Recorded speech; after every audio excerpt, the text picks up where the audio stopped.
जय हिंद दोस्तों, welcome to my YouTube channel Aniket math GK GS पर। तो चलिए आज हम देखने वाले हैं बिहार जीविका भर्ती 2025 का मॉडल सेट 5 देखने वाले। क्या देखने वाले हैं? मॉडल सेट 5 देखेंगे। इससे पहले हम 1 से लेकर 4 तक करवा चुके हैं सेट। तो टोटल आपका 18 सेट करवाएंगे। मोस्ट इम्पोर्टेंट प्रश्न जो आपके एग्जाम में पूछे जाएंगे, जितना पूछे गए हैं उसमें वही प्रश्न इस वीडियो में देखेंगे, और जो पूछे जाएंगे हूबहू इस वीडियो में हम सारे प्रश्न को कवर करेंगे। आपका फुल लेंथ के साथ हम प्रश्न को करवाएंगे, थ्योरी के साथ भी। तो हमारे चैनल पर बने रहें। जो चैनल पर पहली बार जुड़े हैं इस चैनल को ज़रूर सब्सक्राइब कीजिएगा। आपके एग्ज़ाम तक लगातार, जब तक एग्ज़ाम डेट नहीं आ जाए, जब तक परीक्षा नहीं दे, तब तक आपके एग्ज़ाम तक हम लगातार प्रश्न को वीडियो क्लास का वीडियो अपलोड करते रहेंगे। तो ये 5 सेट रहने वाले हैं, 4 करवा चुके हैं। इसका PDF लेना चाहते हैं जो भी अभी हम प्रश्न करवाएंगे तो हमारे टेलीग्राम से जुड़िए, जिसका लिंक दिया गया है। अब हमारे टेलीग्राम से ज़रूर जुड़िए, तो इसका PDF फ्री में प्राप्त कीजिए। तो चलिए हम बिहार जीविका भर्ती 2025 का आगे वाला प्रश्न ले लेते हैं, जो VVI मोस्ट MCQ प्रश्न है। चलिए हम बढ़ते हैं अगले प्रश्नों को। और जितना भी प्रश्न करवा चुके हैं ये पार्ट 5 में हम देखेंगे मोस्ट इम्पोर्टेंट प्रश्न। 1 मिनट। चलिए हम आ चुके हैं अपने प्रश्नों को। और जैसे ये दिया था, ये दिए थे आपको HW के तौर पर 40 नंबर का, कि होम रूल आंदोलन भारत में किसके नेतृत्व में चला। ये आपको HW के तौर पर दिए थे। तो इसका आंसर आप लोग बताइए, बता दिए हैं कुछ। तो इसका तो सही आंसर हो जाएंगे ऑप्शन ए हो जाएंगे। एनी बेसेंट और बाल गंगाधर तिलक ने होम रूल आंदोलन का नेतृत्व किया था। अगली सवाल है कि भारतीय राष्ट्रीय कांग्रेस की स्थापना किसने किया था। वेरी इंपॉर्टेंट प्रश्न। भारतीय राष्ट्रीय कांग्रेस की स्थापना किसने किया था? A.O. Human, W.C. Banerjee, Gokhale या दादा भाई नौरोजी। तो ऑप्शन आपका ए हो जाएंगे। A.O. ह्यूम जो है वो भारतीय राष्ट्रीय कांग्रेस की स्थापना किया था। तो क्या आप बता सकते हैं कि भारतीय राष्ट्रीय कांग्रेस की स्थापना कब हुआ? इसका आंसर आप कमेंट में छापिए कि भारतीय राष्ट्रीय कांग्रेस की स्थापना कब हुआ। तो अगले सवाल को बढ़ते हैं कि भारतीय संविधान सभा का गठन किसके द्वारा किया गया था। कौन? भारतीय संविधान सभा गठन तो किसके नेतृत्व में किया गया था? तो 42 का आपका राइट जो आंसर हो जाएंगे वो क्या हो जाएंगे? कैबिनेट मिशन योजना के तहत। ऑप्शन ए बिल्कुल आपका राइट आंसर हो जाएंगे। ए भारतीय संविधान सभा का गठन नेतृत्व किया था। Option A is the right answer. अगली सवाल है कि गांधी इरविन समझौता किस आंदोलन से संबंधित है। गांधी इरविन समझौता किस आंदोलन से संबंधित है? 43 का क्या हो जाएंगे दोस्तों? ऑप्शन सी सविनय अवज्ञा आंदोलन से। किससे संबंधित है? सविनय अवज्ञा आंदोलन से संबंधित है गांधी इरविन समझौता। अगली सवाल को बढ़ते हैं। अगली सवाल है कि निम्नलिखित में से कौन सा देश UN सिक्योरिटी काउंसिल का परमानेंट मेंबर नहीं है। तो कौन सा देश UN सिक्योरिटी काउंसिल का परमानेंट मेंबर नहीं है? वो आपका देश क्या हो जाएंगे? 44 का आपका राइट आंसर हो जाएंगे बी हो जाएंगे, जर्मनी। कौन सा देश? जर्मनी। ऑप्शन बी बिल्कुल राइट आंसर हो जाएंगे। अगली सवाल को बढ़ते हैं। देखिए इसका कुछ महत्वपूर्ण पॉइंट जान लेते हैं, नोट कीजिएगा। UNSC का परमानेंट मेंबर सदस्य स्थायी 5 देश है। कौन कौन है? US, UK, फ्रांस, रसिया और चाइना देश है। ठीक, आप याद रखिएगा। अगली सवाल है कि मानव विकास, जिसे हम ह्यूमन डेवलपमेंट इंडेक्स, किस संगठन द्वारा प्रकाशित किया जाता है? किस संगठन के द्वारा प्रकाशित किया जाता है? तो ऑप्शन सी हो जाएंगे UNDP के द्वारा। किसके द्वारा? UNDP के द्वारा प्रकाशित किया जाता है। तो या नोट कीजिएगा कि मानव विकास सूचकांक HDI सूचकांक पर संयुक्त राष्ट्र विकास कार्यक्रम, जिसे हम UNDP द्वारा प्रकाशित किया जाता है। अब हम जान लेते हैं UNDP का फुल फॉर्म क्या होता है। यूनाइटेड नेशन डेवलपमेंट प्रोग्राम होता है। अगले सवाल को बढ़ते हैं कि पीसकीपिंग फोर्स किसके नियंत्रण में काम करती है। पीसकीपिंग फोर्सेस किसके नेतृत्व में काम करते हैं? 46 का ऑप्शन आपका हो जाएंगे सी, UN सिक्योरिटी काउंसिल पर। अगले सवाल को बढ़ते हैं। संयुक्त राष्ट्र सुरक्षा परिषद पर WTO यानी वर्ल्ड ट्रेड ऑर्गेनाइजेशन की स्थापना किस वर्ष हुई थी? तो 47 का आपका राइट जो आंसर हो जाएंगे ऑप्शन सी हो जाएंगे। 1995 में कब हुआ था? 1995 में। अगली सवाल है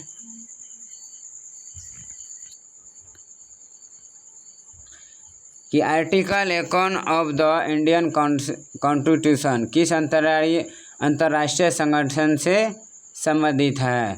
तो 48 का आपका राइट जो आंसर हो जाएंगे वो 48 का आपका राइट आंसर हो जाएंगे ए, यूएनओ के द्वारा। किसके द्वारा? यूएन के द्वारा।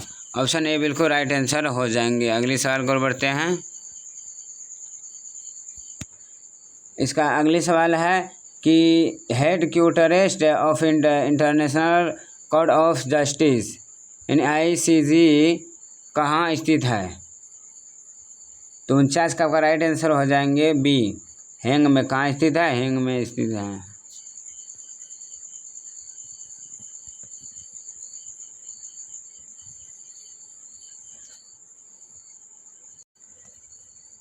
तो कहाँ स्थित है? तो 49 का आपका राइट आंसर क्या हो जाएंगे दोस्तों? 49 का आपका सही आंसर हो जाएंगे बी, हेंग में। कहाँ स्थित है? हेंग में। अगली सवाल है, इसका मुख्य पॉइंट है कि अंतर्राष्ट्रीय न्यायालय संघ का मुख्यालय द हेंग नीदरलैंड स्थित पीस पैलेस में है। अगली सवाल है, G20 समूह की स्थापना कब और कहाँ हुई थी? किसका G20 संघ की स्थापना? तो 50 का आपका राइट आंसर हो जाएंगे ए हो जाएंगे, 99 बर्लिन में। किसका? G20 समूह की स्थापना।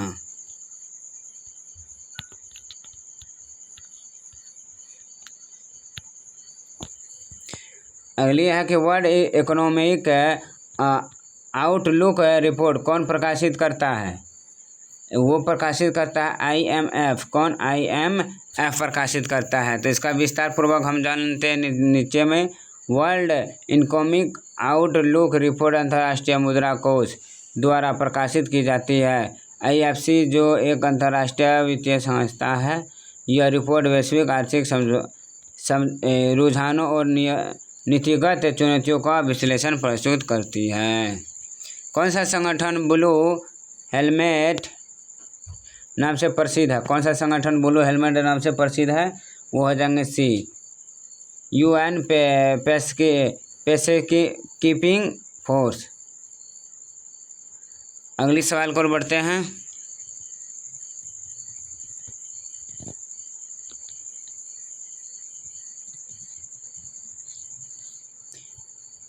तो इस कहा जाता है। अगली सवाल को बढ़ते हैं। कुआं से गहराई, तो शब्द से क्या? शब्द से आपका राइट आंसर क्या हो जाएंगे? वो हो जाएंगे अक्षर। कुआं से गहराई तो शब्द से अक्षर बनता है। रीजनिंग का सवाल है, भूसी से चावल और खोल से क्या? भूसी से चावल बना तो खोल से आपका क्या बनेगा? तो 54 का ऑप्शन सी, अंडा बनेगा। 54 का ऑप्शन सी। अगली सवाल,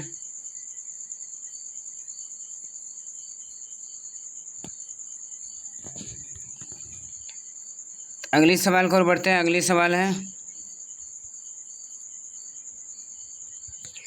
अगली प्रश्न है 55 कि पंखुड़ी फूल अध्ययन, पंखुड़ी से फूल तो अध्ययन से क्या हो जाएंगे? तो 55 का आपका राइट आंसर हो जाएंगे डी, पुस्तकें हो जाएंगे। अगली सवाल कि अनुच्छेद से गद्य और छंद से लय होगा, तो 56 का आपका राइट आंसर डी हो जाएंगे, पद्य हो जाएंगे। अगली सवाल है, ताले के साथ चाबी का जो संबंध है वही संबंध पंखे के साथ किसका है? तो 97 का आपका राइट आंसर हो जाएंगे बी, स्विच का संबंध है। किससे? स्विच का। अगली सवाल है कि जैसे चंचल स्थिति से संबंधित है उसी प्रकार परिवर्तन से संबंधित क्या है? जैसे चंचल स्थित है, इस स्थिति से संबंधित है, उसी प्रकार परिवर्तन से संबंधित क्या? तो अल्ठन का आपका राइट जो आंसर हो जाएंगे ऑप्शन ए, सात्विक। कौन?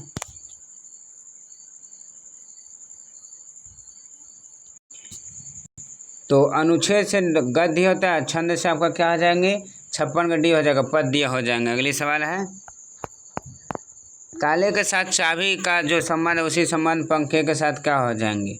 97 का ऑप्शन बी हो जाएंगे, स्विच हो जाएंगे। अगली सवाल, जैसे चंचल स्थिर से संबंधित है उसी प्रकार परिवर्तन से संबंधित क्या है?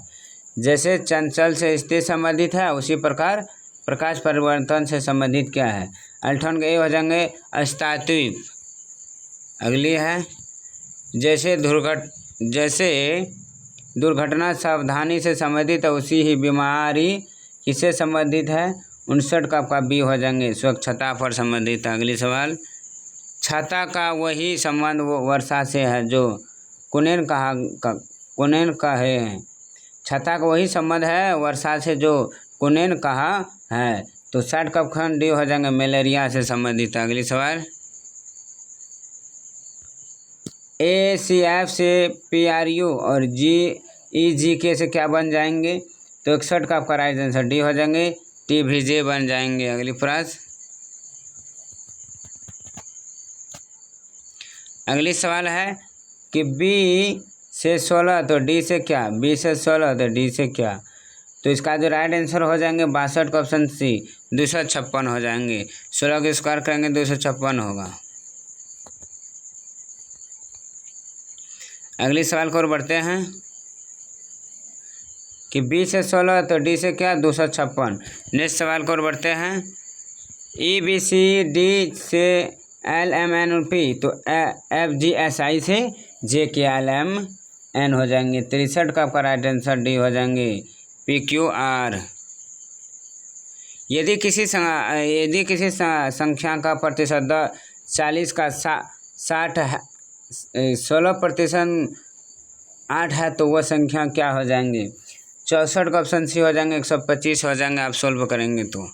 अगली है कि PMAY के तहत वित्तीय सहायता लाभार्थियों के खाते में किस माध्यम से सीधा हस्तांतरित की जाती है।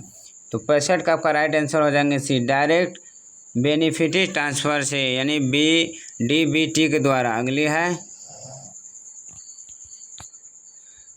कि PMSG के तहत ग्रामीण राजमिस्त्रियों को प्रशिक्षण प्रदान करने के हेतु क्या उद्देश्य है।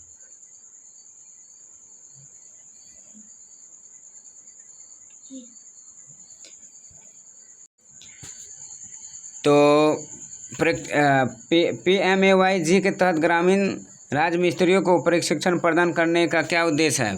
तो 66 का आपका राइट आंसर क्या हो जाएंगे ऑप्शन बी हो जाएंगे गुणवत्तापूर्ण और आपदा रोधी घरों का निर्माण। अगली सवाल है PMAY के कार्यान्वयन की निगरानी के लिए किस ऑनलाइन पोर्टल का उपयोग किया जाता है।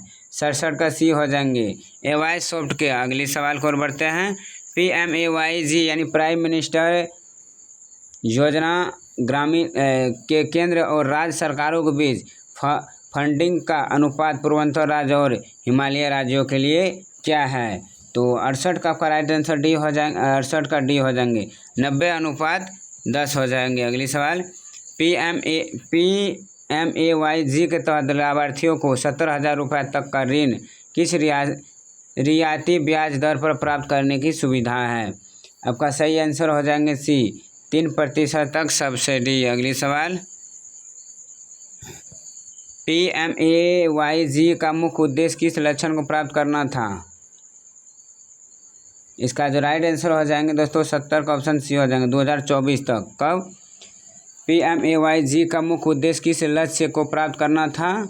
जैसे मूल्य लक्ष्य वर्ष तक सभी के लिए आवास के जिसे बाद में बढ़ाया गया है उसका लक्ष्य 2024 तक था। अगली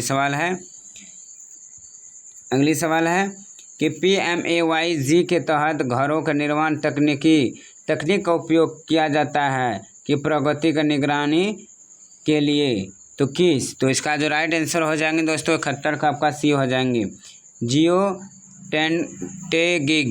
टैग करते हैं तो ऑप्शन सीधा राइट आंसर हो जाएंगे। तो चलिए दोस्तों ये था आपका टोटल 70 प्रश्न। अभी हम पार्ट 5 में आपका टोटल 70 प्रश्न करवा चुके हैं यानी हर एक पार्ट 20-20 प्रश्न का आंसर है। उम्मीद है कि आपको पसंद आए होंगे तो वीडियो को लाइक ज़रूर कीजिएगा। इसका PDF हम अपने टेलीग्राम पर देंगे। तो चलिए आज के लिए इतना ही, फिर मिलता हूँ नेक्स्ट प्रश्न के साथ। तब तक के धन्यवाद। जय हिंद, ऑल द बेस्ट।